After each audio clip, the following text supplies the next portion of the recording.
Good afternoon. Thank you all for being here today. We have some exciting news to announce today and some updates to share with you all and some cold weather information that we hope that you guys will take and share as much as possible. Once the mayor makes his updates, then we will take a few questions and then we'll send you on your way. With that, I will turn it over to the mayor. Good morning. I think Melissa's ready for the day to be done. But good morning. Happy to have y'all here for a few updates. Let's start with Hotel O is coming down. MDEQ has confirmed that all prerequisites have been met, and the city has issued the notice to proceed to the contractor and is now preparing to perform the work. Demolition should begin in the next few days.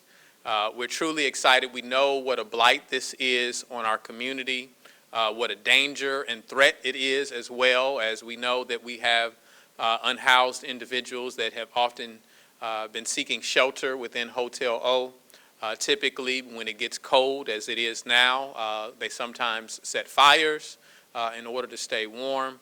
Not only is there another hotel adjacent to Hotel O, but we want to make certain that no one in a heavily trafficked area is harmed by this blight and this threat to our community. I want to thank Drew Martin and our city attorney's office. I want to thank our code enforcement division. I want to thank private citizens who have supported the funding of this work, who have didn't want to be recognized for their contribution, but have supported this. I want to thank our fire department, who have been on this case from the very beginning. There's a lot of hands. Many hands make light work. There's a lot of hands that have been a part of this. And so I want the residents of Jackson who have been frustrated by this property. I want to thank our municipal court who have been a part of this process, holding this property accountable and the ownership accountable for the condition of this property. But I do want to say this because this is an important note to make, that our interest in demolishing and getting rid of blight does not stop at Hotel O. Sometimes we forget, so it's important to remind us that we had similar issues with Casa Grande in South Jackson. After years and years of people wanting that to be demolished, we were able to accomplish that recently here. And to remove that blight that was not only a problem for the community, but a problem for the school that was right next to it. There have been many hotels that we have pushed in order to ensure that they were demolished off of Ellis Avenue. And so that was an important part of what we were doing. We still recognize that one of the buildings that were demolished, there's still rubble there. We're working, and there's efforts with MDEQ to make certain that that rubble is removed appropriately. The city did not oversee that demolition. We just pushed to make certain that the property owners did what they needed to do, but they did not properly remediate asbestos, and that is why that rubble is there. We have worked to demolish the old structures downtown that were near the Standard Life building. And there are several others that either have been done or we're working towards. I was in a conversation just yesterday with Jackson Redevelopment Authority about the old Atmos building, the old Mississippi Valley Gas building that is right there by Poindexter Park. And the $2 million price tag, sometimes we don't know how much it costs. It costs $2 million at its previous estimate to demolish that. So this is hard work that goes into making certain that we remove this blight from our city. And so we're truly happy that we're able to turn the corner. Just a couple of other properties, the bumpers right off of Highway 80. There are several others that I have right here before me that we're looking to demolish here soon after asbestos samples are received. The Hotel that was done, old Mazio's on Robinson Road, the old apartments at McDowell and McFadden, Bailey Avenue, Old Church and House by W.C. Gordon Park. on Texas, 121 Texas Avenue, old church and apartments across from the zoo, old YMCA on zoo property, and the old, across from the Standard Life Building, 203 Pearl Street, and a few other locations. So they're hard at work, but today we're happy to report that Hotel O is coming down. We will likely notify the media as soon as we know when the first, wrecking ball or bulldozer is going to start in that process, and we will call you out so that you can join us to witness that.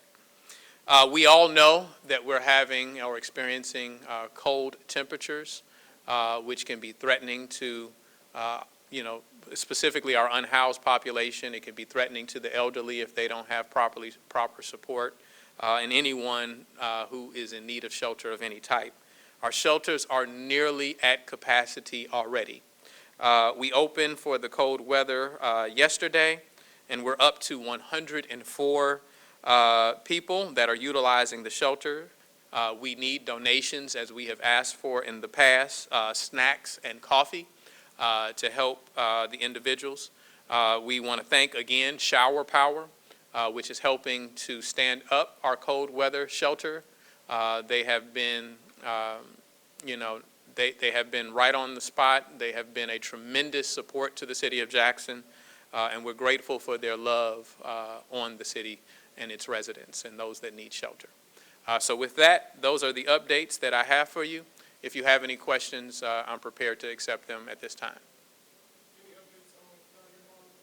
We anticipated that. So I have Mr. Mike Williams here to give you some updates on Thalhiamara. There's been work on the fire curtain, elevators, and everything else. Here's some. Hello, everybody. The updates are kind of minimal. There's not much left. The safety equipment specs for our most critical piece, which is a fire curtain, have been submitted to the state fire marshal, and we're awaiting their approval and the subsequent scheduling to get them back out for our final walkthrough. We've moved up our annual elevator inspection by a couple of months to run that concurrent with that walkthrough. Our fire suppression systems, our work orders have been issued, and we're waiting scheduling for that. And at the end of all that, we're going to do our pressure washing, clean up the outside of it, and I think that'll complete it. So I don't know. I mean, we haven't. I can't speak to the scheduling of the fire marshal, and again, that's the most critical component. So it's not really anything we can determine without them giving us a timeline on that. Let me make it clear, because I know that there have been those that have been indicating somehow that the city has been sitting on Thalhiamara for some time. First and foremost, the fact that we not only requested but received state funding for the repairs at Thalhiamara indicates preparation and planning and a legislative request, right? They would not know the condition of Thalhiamara but for our insistence or our request for its support, right? And then to add on to that, once we finally receive the funds, that doesn't mean that work is able to start. When you're talking about Thalhiamara, we don't go to Home Depot. We don't go to Lowe's in order to order a fire curtain. We can't go to the local air conditioning company in order to get a chiller, right? Of the size that needs to be done. These things have to be, specs have to be engineered. They have to be drawn up. These are things that can't happen if we don't have the money in place first to start that process. And so, unfortunately, as we have said, while we saw its decline, while we anticipated and planned and moved forward for it, sometimes the decay of a building happens faster than you can respond to it based on the processes that we have to go through. So we're happy that we're at the end of the road, and we look forward to opening Thalhiamara in the near future, very soon. Well, what I can share with you is this, is that we've already issued the notice to proceed, right? That's what I indicated here. So now the contractor has to do what we call mobilize. That's where they get all of their equipment in place. We would assume that these contractors aren't working just on City of Jackson projects, so they may have to wrap up where they are now. So we're in the hands of the contractor. I think last time I met with you when we were talking about whether it was asbestos in the property or not, we said that, the contractor that won the bid would get it if there was no asbestos, but if there was, in fact, asbestos, that we might have to go to the next contractor because the one that won the bid did not give a price for that. So fortunately, there was no asbestos, so we can go with the lowest and first, the best bid. So they're ready to roll, but we will let you know as soon as they give us their schedule of we can be there on this day. So we're talking about a matter of days, not a matter of weeks. Now, we are at the end of this week, right? So I wouldn't anticipate it starting tomorrow. Maybe it will, but I don't anticipate that. But we have done what we're supposed to do from the City of Jackson standpoint. We gave the A-OK, you can start, and let's move forward. That's a good question, and one I should have anticipated. I believe it's about 250,000 or so. It's somewhere in that ballpark. I will get you a more precise number. I have been told, but it's just not sticking with me right now. I don't know the exact cost, but it's approximately $250,000. All right. Thank y'all very much. Stay warm and stay safe. Thank you.